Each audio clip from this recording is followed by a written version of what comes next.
వెళ్ళిపోద్ది. నా భార్యని కానీ నా పిల్లల్ని కానీ ఎవరు పోషిస్తారు? నేనే పోషించుకోవాలి, దానికి డబ్బులు కావాలి, పార్టీ నడపాలి. వీటన్నిటికీ రీమేక్ అనేది నాకు కొంచెం ఈజీ దారైంది. సొంత సినిమాలు కొత్త సినిమాలు చేయలేక కాదు, వేరే దారి లేక.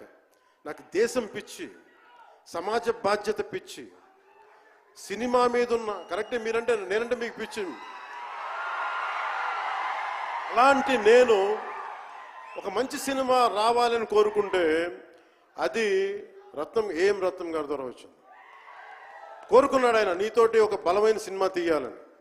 ఏదో ఆయన కూడా ముందు రీమేక్ వచ్చారు, అవి అటు ఇటు తిరిగి యాక్చువల్గా క్రిష్ గారి వల్ల ఈ సినిమా వచ్చింది. ముందు జాగర్లమూడి క్రిష్ గారికి మనందరం ముందుగా కరతాళ ధ్వనుల ద్వారా చాలా బలంగా తెలియజేయాలి.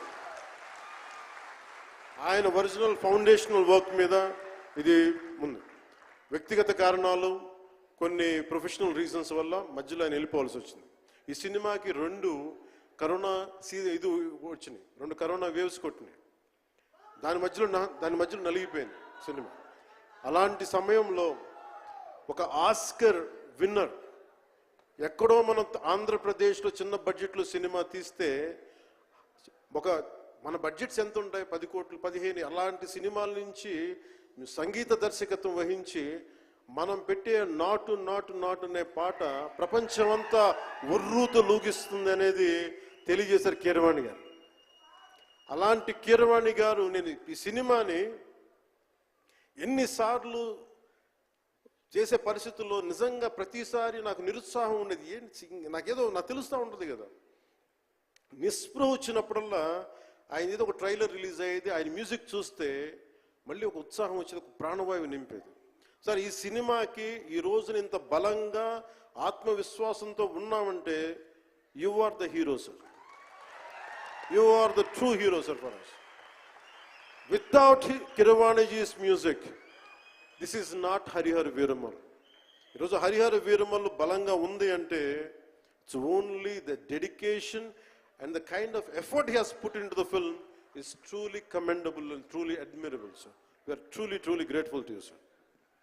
మధ్యలో వారి నాన్నగారిని కోల్పోయి ఆ సమయంలో కూడా మనస్ఫూర్తిగా ఆయనకి ఆ బ్యాక్గ్రౌండ్ స్కోర్ ఇచ్చినందుకు, సొంత తండ్రిని కోల్పోయి ఇచ్చినందుకు మరోమారు వారికి ప్రత్యేకంగా కీరవాణి గారి టీంకి, కీరవాణి గారి గాయకులకి, వారి రికార్డింగ్ టీంకి, వారి ఇంజనీరింగ్ డిపార్ట్మెంట్కి, ప్రతి ఒక్కరికి నా హృదయపూర్వక ధన్యవాదాలు.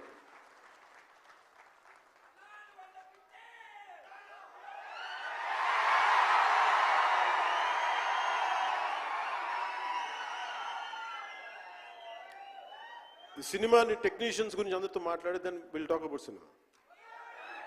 జ్యోతి కృష్ణ నాకు ఖుషీ టైం నుంచి లండన్లో చదువుకొని వచ్చాడు, film making course as a director. ఆయన సినిమాని చాలా బాగా హ్యాండిల్ చేశారు. ఎలా ఈ పరిస్థితులు ఎవరు చేయగలరు అనుకుంటా ఆయన స్టెప్ ఇన్ అయ్యి ఒక తండ్రికున్న విజన్కి కొడుకు సారథ్యం వహించి తండ్రి కొడుకుల తాలూకు ఇది ఎఫర్ట్ ఈ సినిమా. ఇది సో మనస్ఫూర్తిగా జ్యోతికృష్ణ గారికి, రత్నం గారికి మరోమారు నా ధన్యవాదాలు చెప్తా ఉన్నాను. అలాగే ఈ సినిమాని ప్రారంభించినప్పుడు జ్ఞానశేఖర్ గారి కెమెరామెన్, ఆయనకి నా మనస్ఫూర్తిగా కృతజ్ఞతలు. అసలు ఈ సినిమాని ఇంత రికార్డ్ బ్రేకింగ్ స్థాయిలో మీ అందరికీ తెలుసు కదా, మీరు అంతసేపు ఓజీ ఓజీ ఓజీ అంటారు. నా సినిమానే ఓజీ బయట వాళ్ళ సినిమా కాదు కదా, మన సినిమానే కదా. కానీ హరిహర వీరమల్లుకి ప్రాణం పెట్టిన ఇంకొక వ్యక్తి ఉన్నారు, ఆయన మనోజ్ పరమహంస. అంటే నాకు టైము నేను రోజు చెప్పాను 2 గంటలు ఇస్తానని చెప్పాను. నేను అడ్మినిస్ట్రేటివ్ నా దగ్గర ఉంది, ఈశ్వర్ ఖండ్రే గారి లాగా నేను కూడా ఫారెస్ట్ మినిస్టర్, దాంతోపాటు పంచాయతీ రాజ్ ఉంది. వీటన్నిటి మధ్యలో నేను ఇవ్వగలిగేది 7 నుంచి 9 2 గంటలు ఇస్తాను, మీకు ఏం చేస్తుంటారో చేసుకోండి. వారానికి 5 రోజులు ఇచ్చాడు. ఈ 5 రోజుల్లో దాన్ని చాలా పగడ్బందీగా ప్లాన్ చేసి మంగళగిరిలో ఉన్న జనసేన పార్టీ ఆఫీస్ నుంచి 2 గంటల ఒక కూతవేటు దూరంలో ఉన్న నా సన్నిహితులు, నా మిత్రులు రమేష్ లింగంనేని గారి మిడ్ వ్యాలీ స్టూడియో, వాళ్ళ స్థలం ఉంటే దాన్ని మిడ్ వ్యాలీ స్టూడియోస్గా మార్చేసి అక్కడే సెట్స్ చేసాం. మొత్తం మేజర్ వర్క్ అక్కడే చేసి దాని స్పెషల్ ఎఫెక్ట్స్ చేసాం. ఇలాంటివన్నీ సహకరించినందుకు, చేయగలిగిన సత్తా ఉన్న మనోజ్ పరమహంస గారికి మనస్ఫూర్తిగా నా ధన్యవాదాలు. అలాగే ఎగ్జిక్యూటివ్ ప్రొడ్యూసర్ దయాకర్ రావు గారికి,